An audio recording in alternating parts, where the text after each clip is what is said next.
Olá, meu querido, minha querida, bem-vindo ao programa Em Frente. Eu sou o pastor Silas e eu estou aqui com você mais uma vez para falar a respeito da Bíblia, a palavra de Deus. Você ama a Bíblia? Eu amo muito a Bíblia.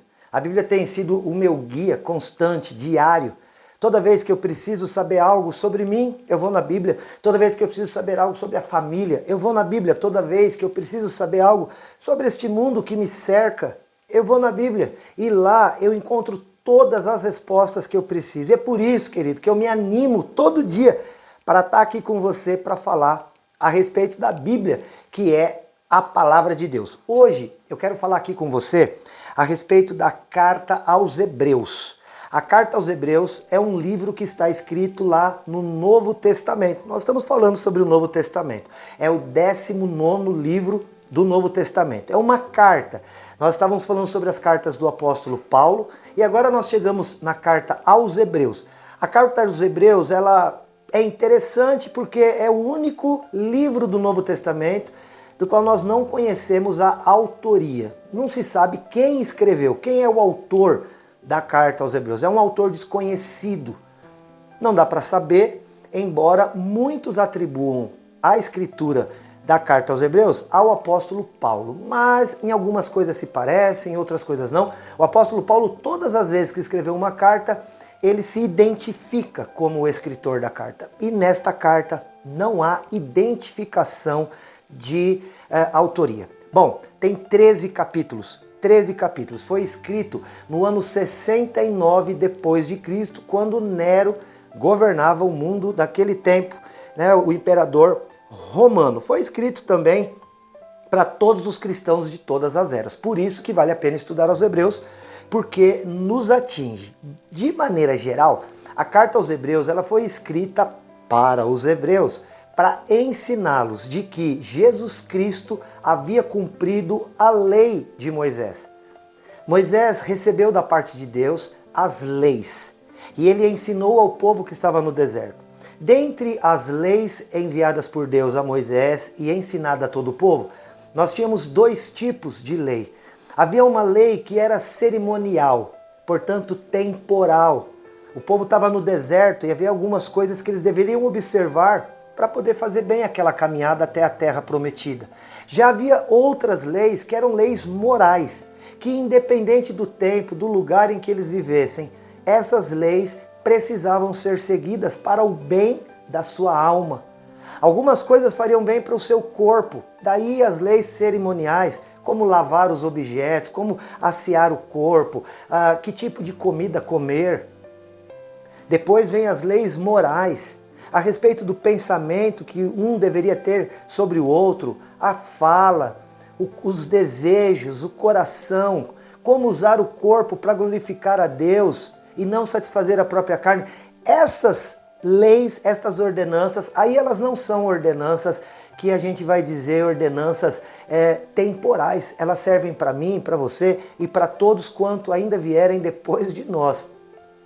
A carta aos Hebreus, ela então foi escrita para os hebreus entenderem que haviam certas regras que eles não precisariam cumprir porque eles estavam seguindo algumas coisas ao pé da letra, mas estavam deixando outras mais importantes. O Senhor Jesus falou lá em Mateus 23 que eles estavam, por exemplo, sabe fazendo o quê? Eles dizimavam até do tempero da comida que comiam, mas não exerciam amor, nem justiça e nem misericórdia. E aí o Senhor Jesus diz assim, façam essas coisas, mas não omitam aquelas.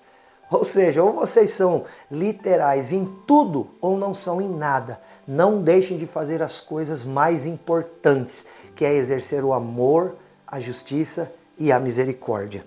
Bom, este livro tem 13 capítulos e nós vamos dividir em 3 partes para facilitar o nosso entendimento. No primeiro ponto, entre os capítulos 1 a 7 da Carta aos Hebreus, ele vai dizer que Cristo é superior.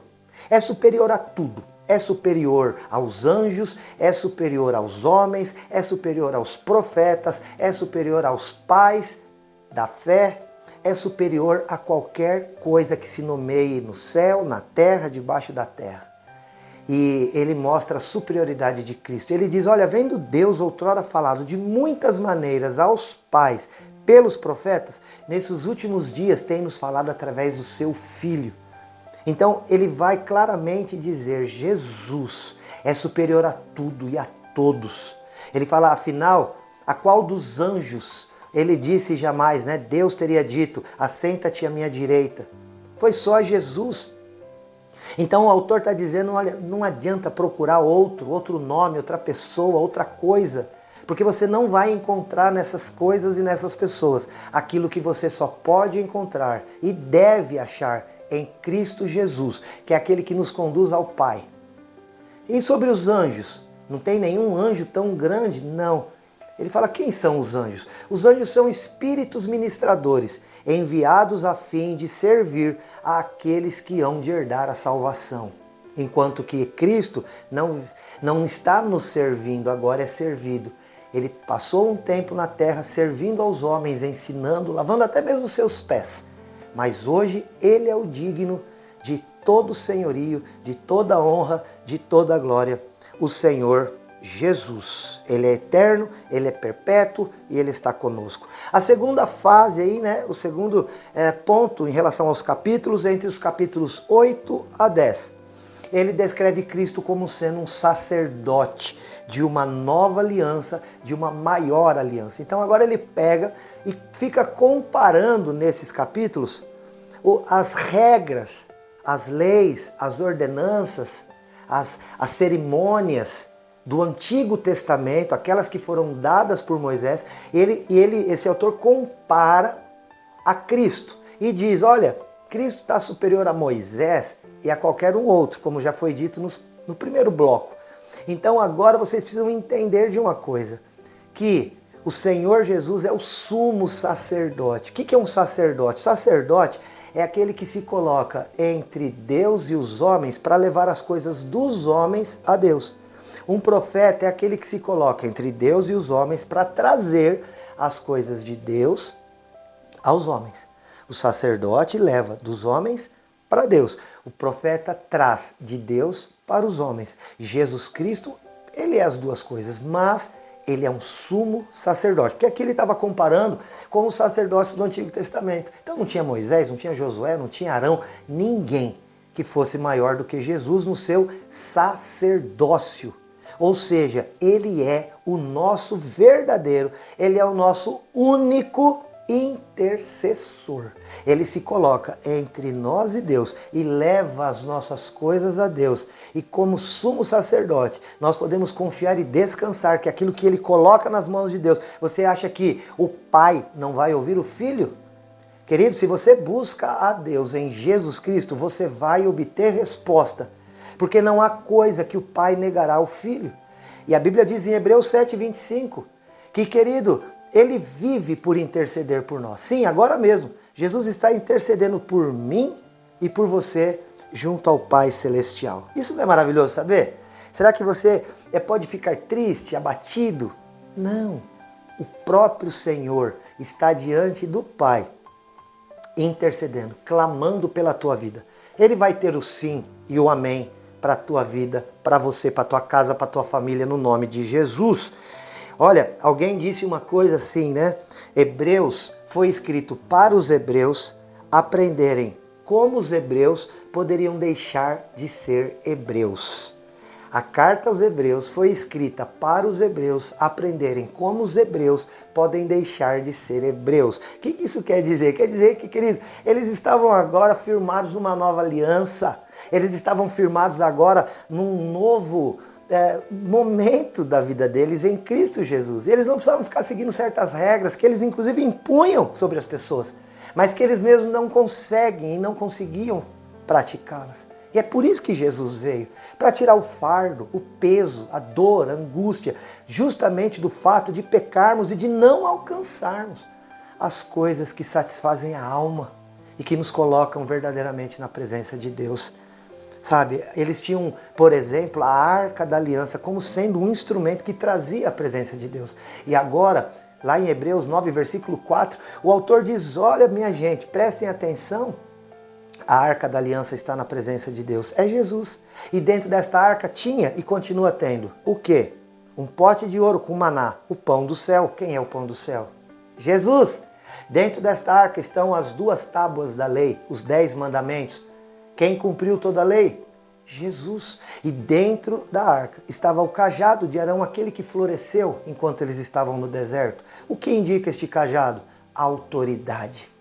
A qual nome foi dada toda a autoridade no céu e na terra? Ao nome de Jesus. Jesus é a presença de Deus. Jesus é Deus e Jesus quer estar conosco.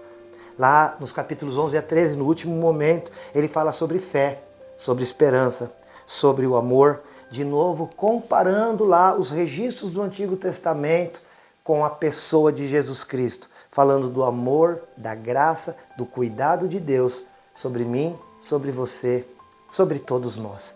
Fica esta palavra ao teu coração. Você já conhecia um pouco da carta aos Hebreus? Se não, agora você conhece, você pode ir lá ler e você vai ter ainda novas visões espirituais, porque o Senhor vai te revelar conhecimento e graça no nome de Jesus. Eu sou o pastor Silas da IPI de Rolândia. A IPI de Rolândia fica no centro da cidade de Rolândia, na Santos Dumont, 1075, e você é o nosso convidado especial para estar lá. Você pode procurar na secretaria ali para ter informações na rua Hugo Maria do Vale 422. Ou você pode ligar, mandar mensagem no WhatsApp 43 30 15 27 27. 43 30 15 27 27. Marca o horário lá com a gente, vamos bater um papo. Além disso, você pode também entrar nas redes sociais aqui do Em Frente, que lá chama-se Em Frente e Responde, lembra? Lá no Facebook você curte Em Frente e Responde. Lá no Instagram você segue Em Frente e Responde. E lá no YouTube você se inscreve no canal que se chama Em Frente e Responde. Aqui na TV Cultura, canal 27.1, todos os dias de segunda a sexta-feira em 2 horários. Às 8 da manhã e também às 1h30 da tarde. Vai ser sempre uma alegria grande ter você aqui. Pode entrar em contato pelo WhatsApp também do Em Frente, que é o 43 991 47 5007. Que Deus te abençoe poderosamente. Não esquece que, eu te amo em Jesus. Até o próximo, se Deus quiser. Tchau.